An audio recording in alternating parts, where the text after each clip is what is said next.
आज हम एक ऐसे विषय पर चर्चा करने जा रहे हैं जो हमारे विद्यार्थियों के लिए बहुत बहुत जरूरी है। यानी वो विद्यार्थी खासतौर पे जो 12वीं की परीक्षा दे रहे हैं, जो 12th के एग्जाम देकर इंतजार कर रहे हैं, कुछ एग्जाम हो गए हैं और कुछ एग्जाम अभी चल रहे हैं। एक बहुत इंपॉर्टेंट बदलाव पिछले साल से आया है यूनिवर्सिटीज में एडमिशंस का, और वो है CUET का। तो हमने सोचा क्यों ना इस विषय पर एक चर्चा आयोजित की जाए विद्यार्थियों के हितों के लिए, विद्यार्थियों की जानकारियों को लेकर। और हमने एक कार्यक्रम इसी पर केंद्रित रखा और इस कार्यक्रम का नाम रहा admissions in under graduate admissions in Delhi university. तो अंडर ग्रेजुएट एडमिशंस होंगे, वो किस प्रकार से होंगे, उसकी चर्चा किस तरह से होगी। और आप जानते हैं कि आज इस कार्यक्रम में हमारे साथ, यानी मैं प्रोफेसर राकेश कुमार, मेरे साथ हाजिर आपके सामने होने जा रही थी प्रोफेसर हनीत गांधी जी, जो डीन एडमिशंस हैं, लेकिन स्वास्थ्य उनका ठीक नहीं रहा और इसलिए हमने एक और महत्वपूर्ण व्यक्ति को जो इस विश्वविद्यालय के प्रशासन से जुड़े हुए हैं उनको अपने स्टूडियो में आमंत्रित किया है। और ये महत्वपूर्ण व्यक्तित्व है प्रोफेसर राकेश कुमार गुप्ता जी। प्रोफेसर राकेश कुमार गुप्ता जी दिल्ली विश्वविद्यालय के रामलाल आनंद कॉलेज के प्राचार्य हैं, प्रिंसिपल हैं, और उनका एक लंबा अनुभव है इस एडमिशंस को लेकर। प्रवेश की जितनी भी प्रक्रियाएं होती हैं उनसे वो लगातार जुड़े हुए हैं। सर, मैं आपका इस स्टूडियो में स्वागत करता हूं। धन्यवाद राकेश जी, और सभी श्रोताओं को मेरा सप्रेम नमस्कार। श्रोताओं, आप जानते हैं कि दिल्ली विश्वविद्यालय देश के उन चुनिंदा विश्वविद्यालयों में से एक है जहां पर दाखिला लेने के लिए हमारे विद्यार्थी जो पूरे देश भर के हैं इंतजार करते हैं कि दाखिले का प्रोसेस कब शुरू हो। ये एक ऐसा विश्वविद्यालय है जिसने देश को बहुत बड़े बड़े राजनेता, अभिनेता, उद्योगपति, न्यायाधीश, शिक्षक, खिलाड़ी सभी कुछ दिए हैं। यह एक ऐसा विश्वविद्यालय है जहां पर आप विज्ञान से लेकर मैनेजमेंट तक, कानून से लेकर मनोविज्ञान तक, शिक्षा से लेकर चिकित्सा तक और वहां से लेकर फाइन आर्ट्स तक सब कुछ आप यहाँ पर पढ़ सकते हैं। और यहाँ से निकलने के बाद आप अपने जीवन की राहों पर आगे बढ़ सकते हैं, अपने करियर को और आगे ले जा सकते हैं। तो एक ऐसा विषय जो विद्यार्थियों के लिए, स्टूडेंट्स के लिए बहुत जरूरी था, इस पर हमने एक कार्यक्रम आयोजित किया है। और लेकिन अनेक प्रकार से उठते हैं कि दाखिला कब शुरू होगा, कैसे होगा, क्या क्या प्रक्रियाएं रहेंगी। तो आज हम अपने जो हमारे प्रतिष्ठित, हमारे मुअज़्ज़िज़ मेहमान हमारे स्टूडियो में मौजूद हैं, उनसे जानेंगे कि आपके ही सवाल हैं जो हम तक पहुंचे हैं। मैं सबसे पहले आप सभी विद्यार्थियों का धन्यवाद देना चाहूंगा जिन्होंने इस कार्यक्रम में अपने सवाल रखे हैं। और सर, मैं आपको बताना चाहूंगा कि जब से हमने इस कार्यक्रम की योजना बनाई है तब से लगातार हमारे पास निरंतर सवाल आते रहे हैं, उनकी जिज्ञासाएं हमारे सामने आती रही हैं। तो आज आपको हमने यहाँ पर आमंत्रित इसीलिए किया है कि आप उनकी जिज्ञासाओं का समाधान पेश करेंगे और विद्यार्थियों के लाभार्थ कुछ बातें हमारे सामने बताएंगे। तो सर, पहले तो ये बताइए कि रामलाल आनंद कॉलेज कहाँ स्थित है और किस तरह के कोर्सेज यहाँ चलते हैं।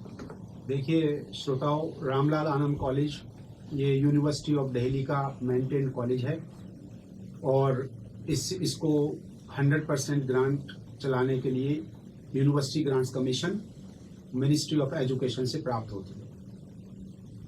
यह कॉलेज जब शुरू हुआ था, यहाँ पर 2 कोर्स शुरू हुए थे और एक बहुत ही छोटा कॉलेज था 1964 में, 1964 में। और आज ये बड़ा होकर यहाँ पर करीब 2700 से 3000 स्टूडेंट, अब विद्यार्थी यहाँ पर पढ़ते हैं। और हम लोग 14 अंडर ग्रेजुएट कोर्सेज चलाते हैं और एक पोस्ट ग्रेजुएट कोर्स हमारे यहाँ चलता है। और जो 14 अंडर ग्रेजुएट कोर्सेज रामलाल आनंद कॉलेज चलाता है, उनमें से 4 स्ट्रीम्स में हमने उन्हें विभाजित किया हुआ है, क्लासिफाई किया हुआ है। साइंस स्ट्रीम में हमारे जो state of the art courses हैं, जो वेल सॉट आफ्टर कोर्सेज हैं, जिसको विद्यार्थी अधिकतर प्राथमिकता देते हैं, वो हैं BSc honours microbiology, BSc honours geology, BSc honours computer science, BSc honours statistics, BSc honours mathematics. तो ये ग्रुप है हमारा बायोलॉजी का, जियोलॉजी का, और मैथमेटिकल साइंसेस का, जो हम एक तरह से हमने इस कॉलेज को ये यहाँ पर प्रावधान दिया हुआ है। दूसरे कोर्सेज हैं हमारे कॉमर्स और मैनेजमेंट में, जहाँ पर हम लोग 3 कोर्सेज ऑफर करते हैं। एक है बीकॉम प्रोग्राम, बीकॉम ऑनर्स और बैचलर इन मैनेजमेंट स्टडीज। फिर हमारे यहाँ आते हैं हम लोग लैंग्वेजेस एंड ह्यूमैनिटीज और सोशल साइंसेज। सोशल साइंसेज में 2 कोर्सेज हम लोग चलाते हैं, BA honours political science, BA honours history, और लैंग्वेजेस में 2 कोर्सेज होते हैं, BA honours Hindi, BA honours English. और इन सब के साथ साथ हमारा जो एक बहुत ही महत्वपूर्ण जो एक कोर्स और पाठ्यक्रम यह कॉलेज चलाता है, और जिनकी ट्रेनिंग के लिए ये कम्युनिटी रेडियो जो आप सुन रहे हैं, ये इसका प्रावधान कॉलेज में हैंड्स ऑन ट्रेनिंग के लिए दिया हुआ है, वो है हिंदी पत्रकारिता एवं जनसंचार। और ये पाठ्यक्रम अब 4 साल का है, और ये अदरवाइज 3 साल का पाठ्यक्रम अब तक चलता आ रहा है। तो इस तरीके से इन सारे पाठ्यक्रम को मिलाकर, और एक इसमें और ऐड करना चाहूँगा, एक बीए प्रोग्राम और एक कोर्स है हमारा, जो भी बहुत अच्छा कोर्स चलता है, जिसमें 3 कॉम्बिनेशंस हम लोग सारे विद्यार्थियों को ऑफर करते हैं। और वो 3 कॉम्बिनेशंस हैं इकोनॉमिक्स और computer science, computer economics mathematics, और हिस्ट्री और पॉलिटिकल साइंस। बहुत ही 3 महत्वपूर्ण कॉम्बिनेशंस, और सबसे जल्दी भरने वाले कॉम्बिनेशंस ये हैं जो बच्चे इसको लेते हैं, टेकअप करते हैं। जी, बहुत बहुत शुक्रिया सर, आपने रामलाल आनंद कॉलेज के विषय में बताया। तो अब मैं आपसे ये जानना चाहूंगा कि आप ये बताएं कि सर, क्योंकि एडमिशन की पूरी प्रक्रिया बदल गई है जी, पहले एडमिशन 12वीं में 12th में जो बच्चे पढ़ते थे, उनके जो मार्क्स आते थे उनसे हर कॉलेज कट ऑफ बनाता था। अब एक नया पैटर्न शुरू हो गया है, ये पैटर्न है CUET का। तो थोड़ा सा इसके बारे में हमारे जो श्रोता हैं, दर्शक हैं, उनको बताइए कि CUET क्या है और ये कैसे लाभ इसका हमें मिलता है।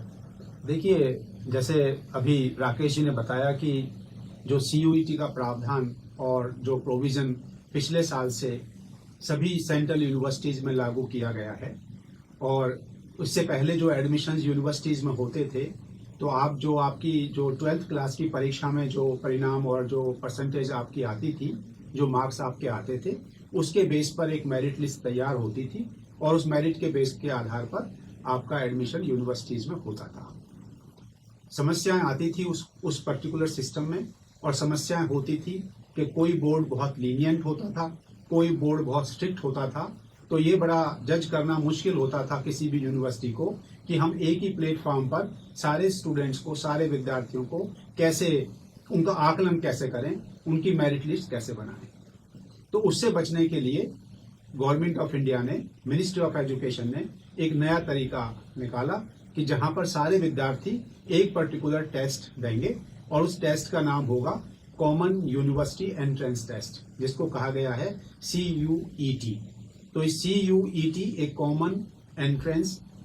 कॉमन यूनिवर्सिटी एंट्रेंस टेस्ट होगा, और जो 2022 से शुरू हुआ, इसका इस बार दूसरी बार होगा ये टेस्ट। और इसी के आधार पर बहुत सारी सेंट्रल यूनिवर्सिटीज इसी के आधार पर अंडर ग्रेजुएट कोर्सेज में एडमिशन करने जा रही हैं, और काफी सारे स्टेट यूनिवर्सिटीज ने भी, स्टेट गवर्नमेंट्स ने इसको अपना लिया है।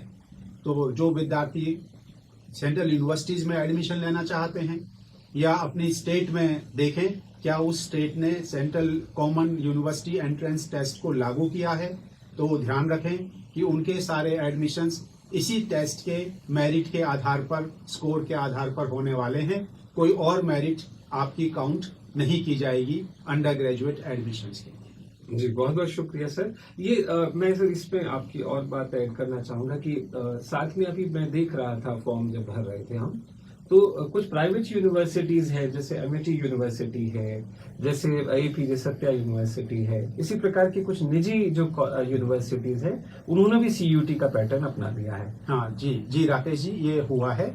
और अभी इसमें ये और देख लें आप कि कुछ यूनिवर्सिटीज दोनों डुअल मोड में भी एडमिशन करने वाली हैं, कि अगर आपका CUET का स्कोर है वो भी अप्लाई होगा, और अगर आपका मेरिट जो आपकी 12th बोर्ड में आपको मिलेगी उसके आधार पर भी आपको कंसीडर किया जा सकता है। तो उनकी इंडिविजुअल वेबसाइट पर जाएं जहां आप इंटरेस्टेड हैं, और वहां चेक कर लें कि क्या क्या उन्होंने क्या अपने प्रोविजंस और उन्होंने क्या क्राइटेरिया एडमिशंस का रखा हुआ है। बहुत ज़रूरी जानकारी दी है सर आपने, क्योंकि कई कोर्सेज और इस तरह के हैं कि दोनों मोड में चल रहे हैं, तो वेबसाइट्स को ज़रूर विद्यार्थी जो है वो देखते रहें, स्टूडेंट देखते रहें। सर एक जो सवाल हमारे जो है हमें लिख कर भेजा है एक विद्यार्थी ने, वो ये जानना चाहते हैं कि CUET की परीक्षा होती कैसे है। CUET अभी रजिस्ट्रेशन फॉर्म्स CUET के ओपन हैं।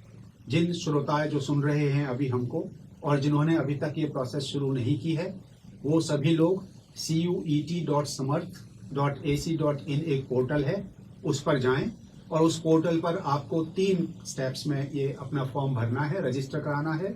सबसे पहले आप अपनी पर्सनल इंफॉर्मेशन रजिस्टर करते हैं, उसके बाद एप्लीकेशन फॉर्म भरते हैं और फिर आप फीस पे करते हैं। जब ये तीनों स्टेप्स पूरे हो जाते हैं तो आपको एक कंफर्मेशन आपको मिल जाती है कि आपने अपने आप को CUET के एग्जाम में रजिस्टर कर लिया है।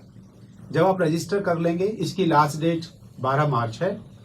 9 बजे तक आप ये फॉर्म भर सकते हैं और फीस आप रात को 11 बजे तक, 11 या 11:30 बजे तक आप उसकी फीस अपनी पे कर सकते हैं। उसके बाद आप CUET में रजिस्टर नहीं कर पाएंगे और जो विद्यार्थी किसी भी सेंट्रल यूनिवर्सिटी में एडमिशन के इच्छुक है, अगर वो CUET का फॉर्म नहीं भरता है तो इस बार जो है वो अपने आप को एडमिशन प्रोसेस से डिप्राइव कर लेगा, वो एडमिशन प्रोसेस में अपनी भागीदारी नहीं जता सकता।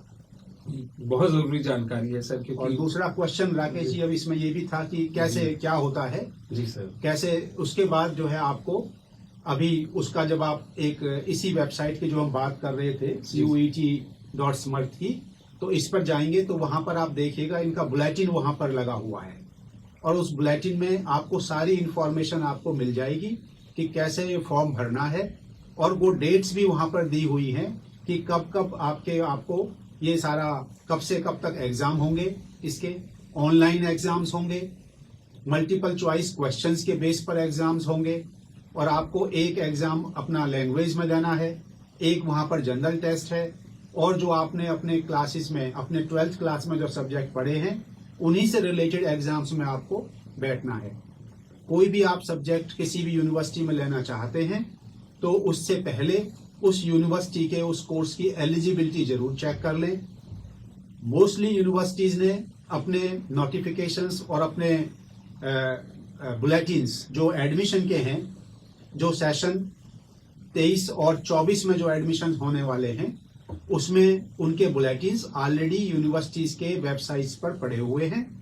जैसे आप अगर DU की वेबसाइट पर जाएंगे, DU ने यूनिवर्सिटी ऑफ दिल्ली ने अपना bulletin, admission bulletin for under graduate admissions for the academic session 23-24 उसको ऑलरेडी पब्लिश कर दिया है और उसमें उन्होंने हर कोर्स की एलिजिबिलिटी बताई हुई है और उसी एलिजिबिलिटी के हिसाब से अपने कोर्सेज का या अपने उन सब्जेक्ट्स का जिनमें आप एग्जाम देना चाहते हैं CUET का, उनका चयन करें।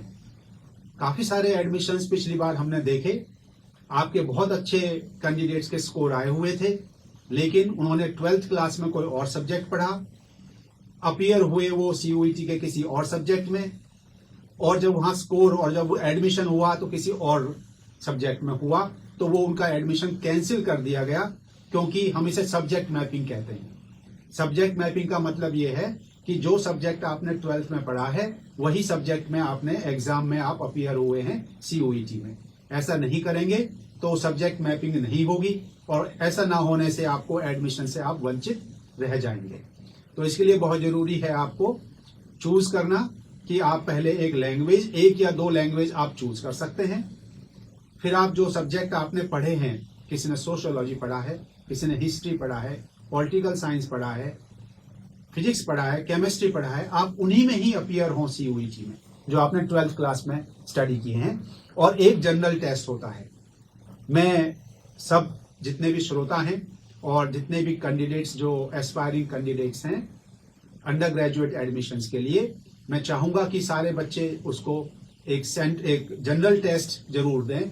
उससे आपके काफी सारे कोर्सेज में आपकी एलिजिबिलिटी बन जाती है। तो इस तरीके से जब आप ये 4, 5, 6 सब्जेक्ट्स में आप दे सकते हैं, 6 सब्जेक्ट्स आप ले सकते हैं और आप देखेंगे फीस भी वेरी करेगी।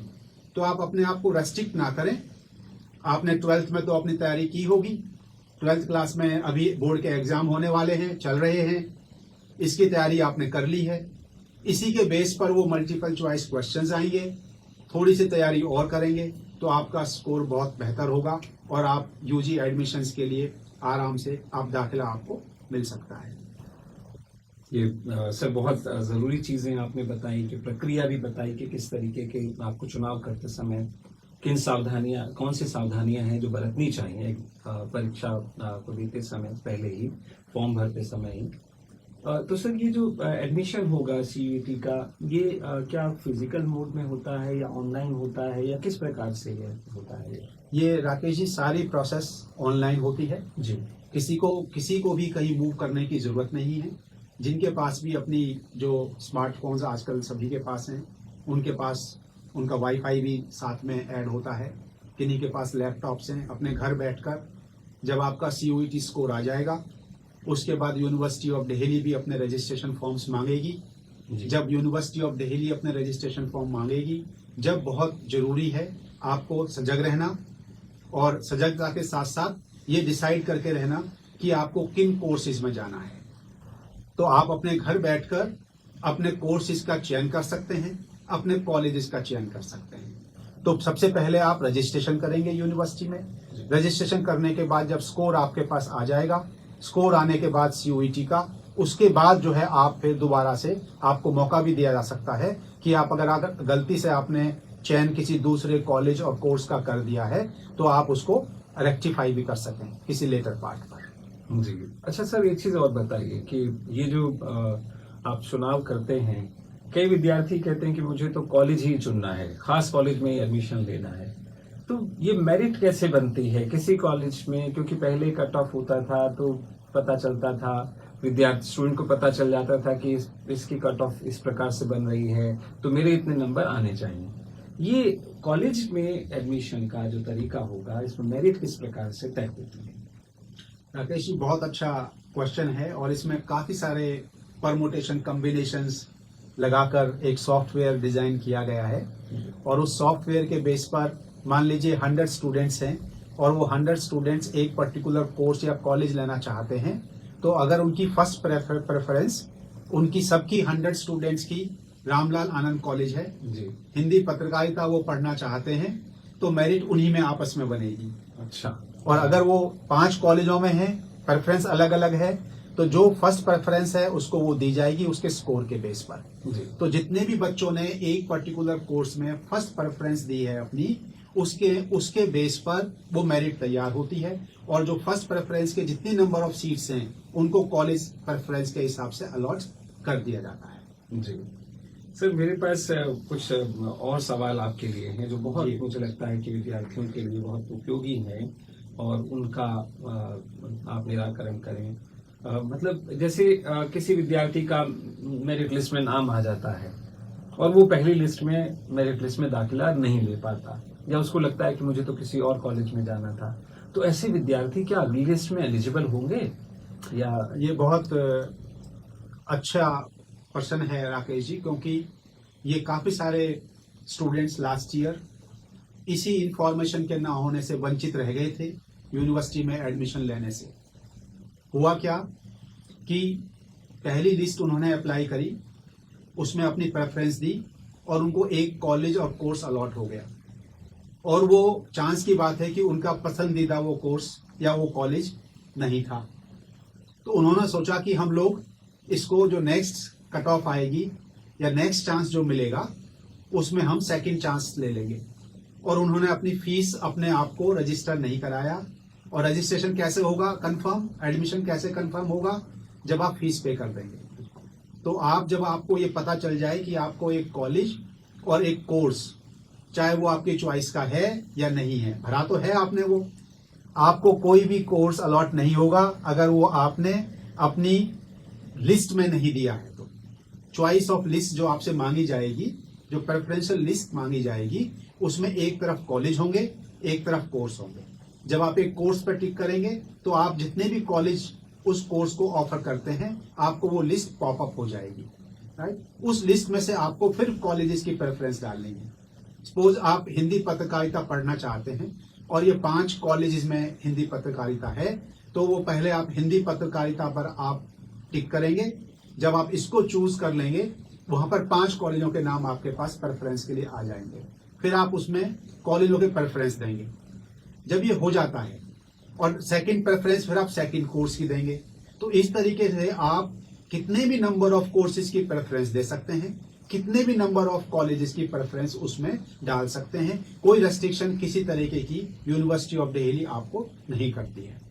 तो इसके साथ साथ राकेश जी, जब बच्चों को पता चल जाएगा कि उनको एक पहली कट ऑफ में या पहली लिस्ट में उनका एक कोर्स में एडमिशन हो गया है, तो फिर उनको कंफर्म करना पड़ता है जी। कि वो एक कोर्स में रहना चाहते हैं या नहीं रहना चाहते। अच्छा। तो जब वो कंफर्म कर देंगे कि हाँ मैं इंटरेस्टेड हूँ, लेटर ऑफ इंटेंट कह लीजिए इसे, तो जब वो इंटरेस्टेड हो जाते हैं, तो जब वो टिक कर देते हैं, तो कॉलेज को पता चल जाता है कि हाँ ये बच्चा हमारे यहाँ पर आने में इच्छुक है, एडमिशन के लिए इच्छुक है। तो कॉलेज उसके फॉर्म को वेरीफाई करता है और वेरीफाई करने के बाद उसके पास फिर दोबारा से एक मैसेज आता है कि आपका एडमिशन प्रोविजनली अप्रूव प्रिंसिपल से हो गया है, कॉलेज से हो गया। तो उसके बाद उस बच्चे को, उस कैंडिडेट को फीस भरनी होगी, और फीस भरेंगे जब ही आपका एडमिशन पहली लिस्ट में या सेकंड लिस्ट में कंफर्म होगा।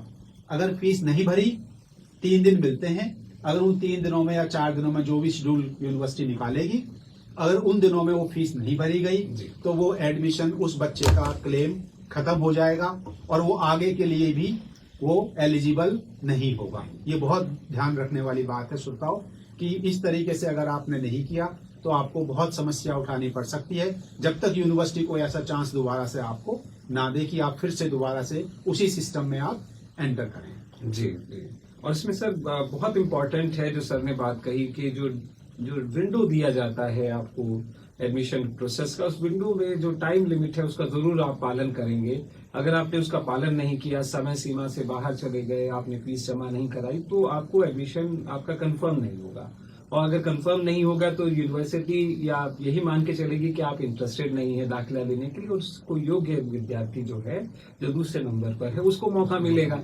तो आप ध्यान रखिए, अगर आप दाखिला लेना चाहते हैं तो अपनी इन तिथियों को जरूर आप ध्यान रखिए, डेट्स को बहुत ध्यान रखिए, फीस समय से जमा कराएं। सर इसी तरह के कई और सवाल मेरे सामने आए हैं।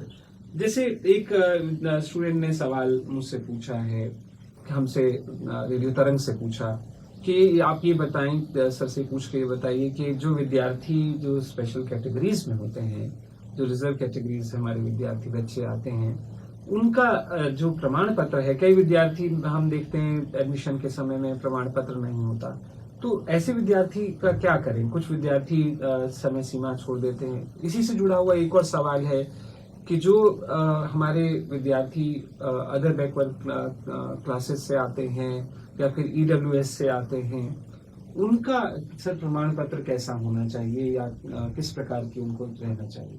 जी, ये बहुत अहम एक ऐसा सवाल है सभी के सामने, और इसी के इन सर्टिफिकेट्स के ना रहते हुए भी स्टूडेंट्स एलिजिबल भी होते हैं, कैंडिडेट्स एलिजिबल भी होते हैं, और उसके बाद भी अपना क्लेम यूनिवर्सिटी में एडमिशन्स का खो देते हैं। यूनिवर्सिटी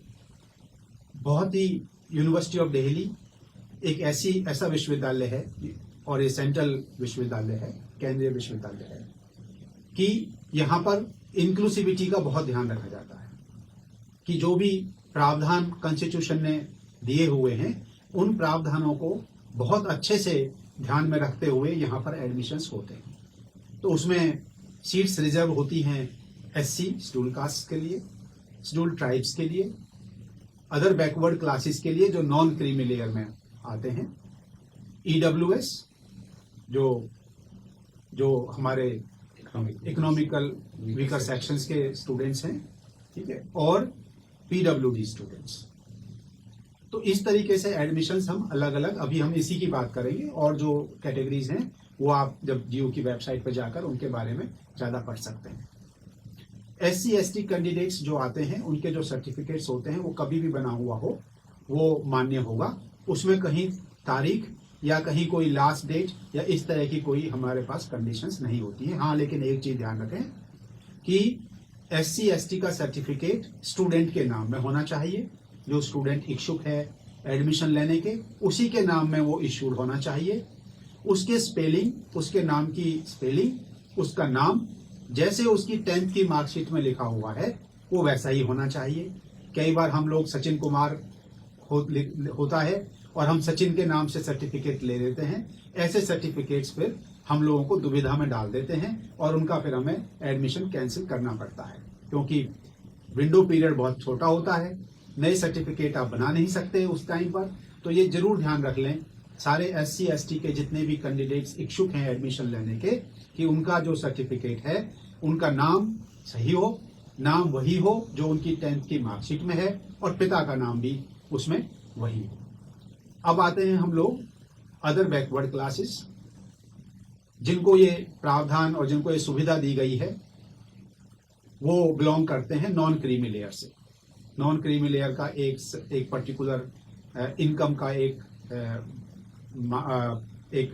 लिमिट है, मापदंड है, जिसके बेस पर ये OBC के सर्टिफिकेट इशू होते हैं। यूनिवर्सिटी ऑफ दिल्ली में एडमिशंस के लिए जो भी सर्टिफिकेट आप प्रोड्यूस करेंगे या जमा करेंगे वो 31 मार्च 2023 के बाद का इशूड होना चाहिए। 31 मार्च 2023, इसका मतलब 1 अप्रैल से वो इशू होगा और उसके बाद जब तक आपका एडमिशन होता है आप कभी तक भी उस सर्टिफिकेट को बनवा सकते हैं। और वही एडमिशन ये मैं थोड़ा सा आपको मैं रेक्टिफाई अपने आप को कर दूं कि जब आप वहां पर अप्लाई करेंगे, जब आप यूनिवर्सिटी एडमिशंस का पोर्टल खुलेगा और वहां अप्लाई करेंगे तो वहां जो आपको OBC नॉन क्रीमी लेयर का सर्टिफिकेट डालना है वो ये रिसेंट होना चाहिए। अगर रिसेंट नहीं होगा तो आपका एडमिशन खतरे में पड़ सकता है। सर कई बार हमने देखा कि ये जो सर्टिफिकेट होते हैं 2 साल पुराने हैं, किसी ने 10वीं में बनवा के रख लिया, साल भर पहले बनवा कर रख लिया, तो ऐसे आप जिससे बताया कि इससे बड़ी समस्या आती है कि क्योंकि ये हर साल रिन्यू होना चाहिए नॉन क्रीमी लेयर का। तो ये बहुत इंपॉर्टेंट जानकारी है उन विद्यार्थियों के लिए जो खासतौर पे इस जो है वर्ग में आते हैं।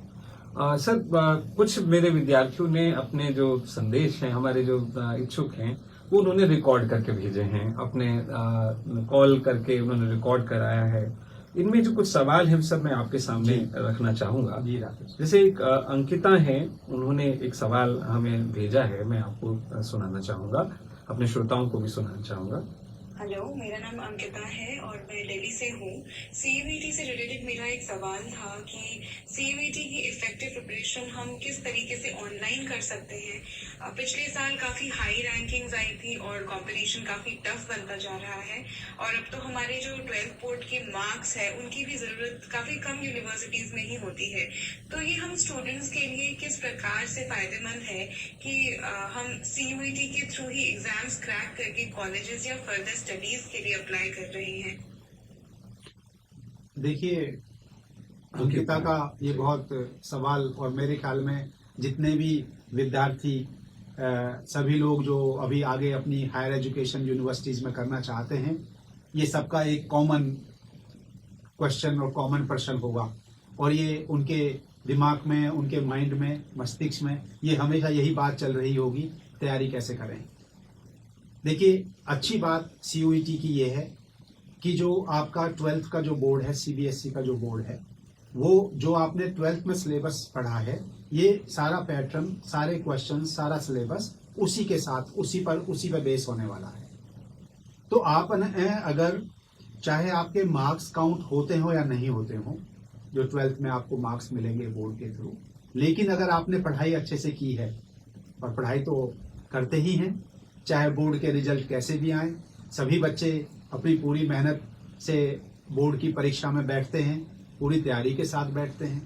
तो वही तैयारी जो आपने अच्छे से की है और समझ कर की है, इसमें देखिए जो मार्क्स जो 12th क्लास में आते थे, हम काफी रट्टा मारकर, मगिंग करके, और जो हम वहाँ आंसर्स लिख पाते थे बिना अंडरस्टैंडिंग के, वो इसमें अब थोड़ा सा आपको ये नहीं चलेगा। जो आपको सबसे बड़ा ध्यान रखना है कि समझकर अपने सिलेबस को करें, और अगर आपने समझकर अपना 12th का बोर्ड की परीक्षाएं दी हैं, तैयारी की है, तो मुझे नहीं लगता कि और थोड़ी सी तैयारी उसमें आगे और समझ के साथ कर लेंगे कि आपको कोई भी परेशानी सीयूईटी में एक अच्छा स्कोर लाने में हो।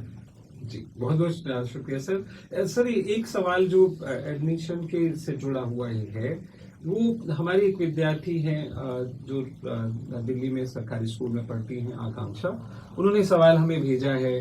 वो जानना ये चाहती थी कि वो पढ़ रही हैं कॉमर्स, उन्होंने स्कूल में कॉमर्स पढ़ा है, लेकिन अब समस्या यह है कि वो कॉमर्स में उनके पास मैथमेटिक्स उन्होंने नहीं पढ़ा। तो क्या ऐसे विद्यार्थियों को क्या बीकॉम ऑनर्स में दाखिला मिल सकता है? बीकॉम ऑनर्स के लिए जो इस बार और जो पिछले बार भी जो कहा गया है, उसमें मैथमेटिक्स में पास होना और कंपलसरी रखा गया है, और उसमें मेरिट भी जो है, स्कोर भी में मैथमेटिक्स का ऐड होगा। तो आप बीकॉम प्रोग्राम के लिए तो आप एलिजिबल हो जाएंगी। उसमें आप जनरल टेस्ट से भी जा सकती हैं बीकॉम प्रोग्राम में, लेकिन बीकॉम ऑनर्स में बिना मैथमेटिक्स के आप नहीं एडमिशन ले पाएंगे। अच्छा सर, इसी तरीके से एक और सवाल था। एक जो स्टूडेंट ने साइंस उन्होंने पढ़ा हुआ है और वो अपनी मतलब स्ट्रीम बदलना चाहती हैं।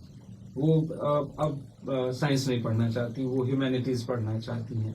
तो क्या ऐसे विद्यार्थियों को क्या किस तरह से तैयारी होगी, या क्या उनको दाखिला मिलेगा ऐसे विद्यार्थियों को? यूनिवर्सिटी ऑफ दिल्ली, हमारा दिल्ली विश्वविद्यालय ने सारे प्रोविजंस बहुत अच्छे से डिफाइन किए हुए हैं कि कौन सा बच्चा कैसे किस कोर्स में एलिजिबल हो सकता है।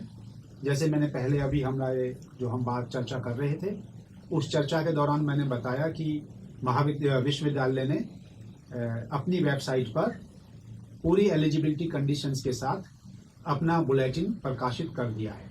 जो अंडर ग्रेजुएट के एडमिशन्स का जो बुलेटिन होता है, जिसको हम प्रोस्पेक्टस कहते हैं, वो प्रोस्पेक्टस आपका डीयू की वेबसाइट पर अवेलेबल है, जहां हर कोर्स की एलिजिबिलिटी उन्होंने दी हुई है कि किस कोर्स में कौन कौन से सब्जेक्ट्स काउंट होंगे और कंसिडर किए जाएंगे। इस क्वेश्चन के साथ जो है, आपने अगर साइंस की हुई है तो आप इन्हीं सब्जेक्ट्स में अपीयर हुई है सीयूईटी में।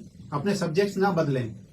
आप हिस्ट्री में भी एलिजिबल हैं, आप पॉलिटिकल साइंस में भी एलिजिबल हैं, लेकिन एलिजिबिलिटी जब तक है जब तक आप जो सब्जेक्ट आपने 12th क्लास में पढ़े हैं उन्हीं में आप सीयूईटी देंगे, और वही सब्जेक्ट आपके लिए काउंट किए जाएंगे किसी भी कोर्स में एडमिशन के। जी, बहुत जरूरी जानकारी है सर, क्योंकि विद्यार्थियों के दिमाग में ये रहता है कि मैंने तो अब साइंस छोड़ना चाहती हूँ, अब वो नहीं करना चाहती। जी। तो उनके लिए, ऐसे विद्यार्थियों के लिए एक डिलेमा, एक दुविधा उनके मन में बन गई कि भाई अगर मैं कुछ और कोर्स लूंगी तो शायद यूनिवर्सिटी हमें जो है दाखिला देगी कि नहीं। सर, एक जो इसी से जुड़ा हुआ एक बहुत जरूरी एक सवाल मेरे मन में उठा है, वो ये है कि सर कोई विद्यार्थी कितने विषय उसमें पढ़े होने चाहिए? एक जैसे विद्यार्थी ने हमें सवाल भी भेजा हुआ है कि वो 5 विषय पढ़ रही है, तो क्या 5 विषय में उसको टेस्ट देना चाहिए या कोई विषय छोड़ भी सकती है? हाँ, ये बहुत अहम सवाल है, और सभी के लिए है ये तो बच्चे ने जो पूछा है कि जितने भी आपने सब्जेक्ट्स पढ़े हैं, आप वो देखिएगा। अगर आपको एक कोर्स में जाना है तो उसमें एक जनरल टेस्ट देने के बाद भी आप बीए प्रोग्राम में चले जाएंगे। एक पेपर दे दिया, मिनिमम 3 पेपर्स देने से आप एलिजिबल होंगे हिंदी पत्रकारिता में, आप एलिजिबल हो जाएंगे बीए प्रोग्राम में, आप एलिजिबल हो जाएंगे बीएमएस में, आप एलिजिबल हो जाएंगे बीकॉम प्रोग्राम के लिए। तो इस तरीके से यूनिवर्सिटी की बुलेटिन में आप जाएंगे तो मिनिमम 3 पेपर देने से भी, जिसमें एक जनरल टेस्ट होगा, एक लैंग्वेज होगा, और एक पेपर जो आपने 12th क्लास में पढ़ा है उसमें अपीयर हो जाएं। लेकिन और मैक्सिमम आप 6 भी दे सकते हैं, आप 7 भी दे सकते हैं। उसमें कोई लिमिट इस तरह की नहीं है। आप जितने भी पेपर्स आपने पढ़े हैं, अगर उसमें सब में देना चाहते हैं, सब में दीजिए। कोशिश ये करिए कि आपके पास, जिसमें बहुत अच्छे से आपकी तैयारी है, जितने मैक्सिमम आप दे पाएं उतने जरूर दीजिएगा। ये सब 3 या 4 पर अपने आप को रेस्ट्रिक्ट ना करें। जी, बहुत बहुत शुक्रिया सर। सर, इसी में एक जो और सवाल है, जो बच्चे हमारे अलग अलग मतलब कलाओं में जुड़े होते हैं, आर्टिस्ट होते हैं, कोई म्यूजिक में बहुत अच्छा है, कोई स्पोर्ट्स में बहुत अच्छे खिलाड़ी हैं हमारे, उनके दाखिले की क्या प्रक्रिया रहती है? क्योंकि बहुत सारे विद्यार्थी हैं जो अपने स्टेट में खेल रहे हैं, बहुत सारे ऐसे विद्यार्थी भी आते हैं जो नेशनल तक खेल जाते हैं, अपने स्कूल से भी पहुंच गए, आगे बढ़ रहे हैं। तो ऐसे जो विद्यार्थी हैं, तो दिल्ली विश्वविद्यालय में, दिल्ली यूनिवर्सिटी में उनके एडमिशन्स का प्रोसेस कैसे होता है?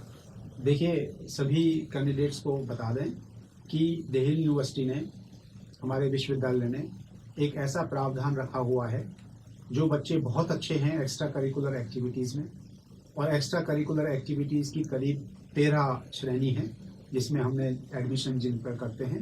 ऐसे ही स्पोर्ट्स में हैं, जो बहुत अच्छे स्पोर्ट्स पर्सन रहे हैं, जिनके पास जो नेशनल खेले हुए हैं, बहुत अच्छे सर्टिफिकेट्स हैं, तो उनके हमारी कुछ लिमिटेड सीट्स हमने यहाँ पर रखी हुई हैं, सुरक्षित रखी हुई हैं उनके लिए।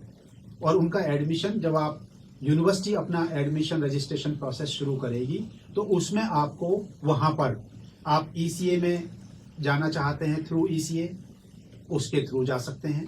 तो वहाँ पर आपको ऑप्शन दी जाएगी कि आप ECA में के थ्रू एडमिशन दिल्ली यूनिवर्सिटी में लेना चाहते हैं, या आप इस श्रेणी में। कि आपको सुना देता हूँ, ये दरअसल वैसे तो क्योंकि ये US नेशनल है, वो उन्होंने पूछा है, respected sir, I am a student who will be giving my CBSE 12th board exam in 2024। I am US national, मतलब अब ये देंगी, अब देंगी, तो इसलिए 24 में देंगी। और हमारे इंडियन सिटीजन नहीं है, तो आपका जो एडमिशन होगा वो फॉरेन स्टूडेंट की तरह होगा। तो जो फॉरेन स्टूडेंट का हमारे यहाँ, अगर अभी भी आप यूनिवर्सिटी का बुलेटिन देखेंगी, तो वहाँ पर हमारा एक स्पेशल सेक्शन है जो फैसिलिटेट करता है सारे फॉरेन स्टूडेंट्स को और उनकी एडमिशन प्रोसेस को।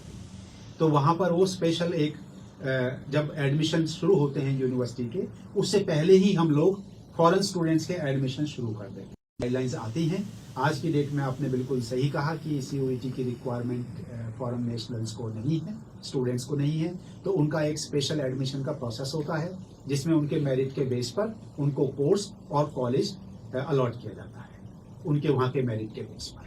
जी, तो सर बहुत सारे सवाल आपसे हमने पूछे हैं, और मुझे ऐसी उम्मीद है कि हमारे जो भी लिसनर्स हैं, श्रोता इस समय सुन रहे हैं, और हमारे फेसबुक पेज पर भी सर ये लाइव जा रहा है, तो हमारे बहुत सारे विद्यार्थी ऐसे होंगे जो फेसबुक के जरिए इस पूरे कार्यक्रम को देख रहे हैं, वो जान रहे हैं कि कैसे एडमिशन लेना है। और मुझे इस कार्यक्रम में सर बहुत सारे सवालों के जवाब मिले हैं, और हम अपने श्रोताओं की तरफ से और रेडियो तरंग 90.0 FM की तरफ से आपका बहुत बहुत आभार व्यक्त करते हैं कि आपने हम अपने बिजी शेड्यूल में से हमारे लिए समय निकाला। और ये कार्यक्रम जो विद्यार्थी सुन रहे हैं वो भी इस पर अपना फीडबैक दे सकते हैं। आप अपने कार्यक्रम के बारे में अपने विचार हमें हमारे नंबर्स पर हम दे सकते हैं। नंबर्स आपके साथ हम पहले ही साझा कर चुके हैं, तो सुनते रहिए। और मैं सबसे पहले सर को धन्यवाद देता हूं। धन्यवाद राकेश जी, और सभी श्रोताओं का धन्यवाद। और बहुत अच्छे प्रश्न आपने पूछे हैं, और मैं समझता हूं कि आप इसी दौर से गुजर रहे होंगे। आप अपनी तैयारी जो 12th में कर रहे हैं, उसको तैयारी को उसी तरह से चलाते हुए जब तक ये एग्जाम COET के होते हैं, अपने आप को तैयार रखें और अपनी तैयारी अपने 12th के सिलेबस के हिसाब से करें, पहली बात। दूसरी बात, वेबसाइट पर जो यूनिवर्सिटीज की हैं उन पर जरूर जाएं, उनके बुलेटिन को पढ़ें, उन पर्टिकुलर कोर्सेज की जिनमें आप इच्छुक हैं एडमिशन के, उनकी एलिजिबिलिटी ध्यान में रखते हुए अपना COET का विजिट कर सकते हैं। अपना फॉर्म अगर भर दिया है, नहीं भरा है, तो फिर से हम एक दोबारा से भी जुड़ेंगे, क्योंकि ये प्रोसेस अभी चल रहा है एडमिशन्स का। तो आने वाले समय में जैसे ही और आगे अपडेट्स आएंगे, हम आपके साथ और नए कार्यक्रमों के साथ जुड़ते रहेंगे। तब तक आप सुनते रहिए रेडियो तरंग 90.0 FM, रामलाल आनंद कॉलेज का अपना सामुदायिक रेडियो। धन्यवाद।